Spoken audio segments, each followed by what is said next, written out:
Hey everyone, thank you so much for checking back into my channel. This is my fourth weigh-in and I was this close to not filming at all just because I didn't reach my goal and I gained weight, so I was disappointed and a little embarrassed, but I know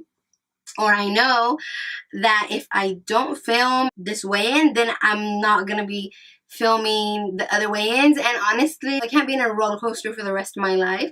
So even if at the end of this journey I don't lose as much weight as I want to and I just implement some lifestyle changes, like that's totally fine as long as I'm working on my health. I didn't reach my goal from last month. The goal was to lose 5 pounds and I weighed in at 206.1 last month, and I actually weighed in a few days ago at 213.1. That's a 7-pound increase and it kind of sucks. To be honest, I wasn't putting my food into my fitness pal, so I didn't really know what I was putting into my body every single day. And some days I was a little more conscious than others, but really with no, I really didn't have an idea what I was putting in. I did go about 3 weeks with no alcohol. That was another personal goal that I put for myself, and that went down the drain. You know, there was a wedding or two, a party or two. I went out, and I think that restricting things like that isn't really the best plan for me. I think maybe a meal plan and a schedule will work the best for me. So that's what I'm going to try to implement this month. But the two biggest reasons that I see why there was so much weight gain is because I wasn't in a calorie deficit. I was probably eating a lot more calories than necessary. And second, I stopped being a substitute. I'm working at a law firm now, and so I'm sitting all day, and by the time I get home, honestly, I'm exhausted and I'm not putting in my steps. Only on my weekend job do I really walk the 10,000 steps that was my goal, and so I really need to get on it to figure out a schedule where I can still put in my steps and work out and, you know, and be watching what I eat, because if I do that I will see results. As I show you my full body, I never know the word for it. I'll be talking about how I feel. I definitely see some definition in my triceps, but I do feel a little fluffy, if that's like the appropriate word, around my tummy. So I don't know what's going on, but the point is that 7 pounds came back on and there's a reason for it. I am feeling healthier and stronger and like really happy, but honestly I'm pretty sure it's because I'm not in a calorie deficit, so I'm not grumpy or upset about, you know, not having as much food as my body craves or thinks it needs. My sleep for sure has been good. I'm getting a good 7 or 8 hours of sleep a night unless I'm going out.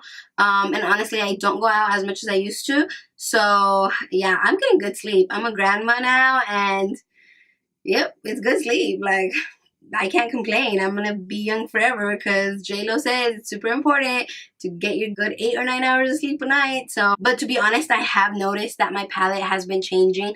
I have always had such a sweet tooth, and honestly, like, I'm really into food with like, or snacks with like, you know, some sazon is what I would say in Spanish, like some flavor and not so much sweets. I really see myself after like 1 or 2 small, like a candy or chocolate or whatever, like I'm kind of like, I would say empalagada, but I don't know what the word is in English. Kind of just done with it, like sick of it, kind of. So that's interesting. To be real, that's really interesting. I didn't think I'd ever be feeling like that about sweets because I love me some sugar. But regardless, I'll be honest, I've been super lax in this whole situation. I'll have like a good few days or few weeks and then boom, there we go again. I think that I can't be as chill about things anymore. Honestly, I'm like a type A kind of person. I am always like high strung, doing a million things, and I know that in the last few months I've kind of chilled back and been like, well, I deserve to slow down and I deserve this and that. And to be honest, I was watching this video of an attorney, I want to say in Australia, and she was so on her shit. Like, she was waking up at 4:30 a.m. and working out and walking dogs and having breakfast and going to work. She was living the life that I aspire to have one day when I have my career and, you know, really balanced life. And in my head, I'm like, there's things that she's implementing in her life that I could be doing right now. Just my lazy ass wants to sleep a little bit more, or you know, watch a little bit more Netflix than I should. I want to be a little stricter on myself and live the life that I lived for a long time, but now that I'm just up on a cloud, just relaxing, that's not what I want. I want to always be doing something with my time. That's just who I am, who I've always been. And honestly, like, I'm tired of chilling. Like, I don't want to be as relaxed about things anymore. It'll be my last month making weight loss a goal, so my goal will be losing 5 pounds again.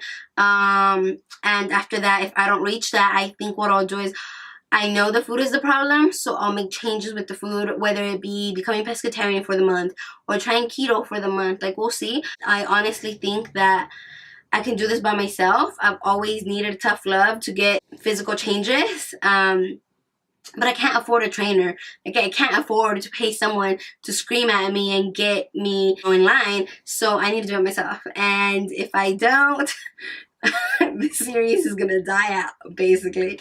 So yeah, let me know what you think. If you have any suggestions, I have been thinking about trying out more weightlifting and maybe some protein, as long as I'm, you know, working out hard enough. So we'll see. Maybe trying some sort of supplement will help me. I really appreciate you guys checking in. Thank you so much for watching, and I hope you have a beautiful day.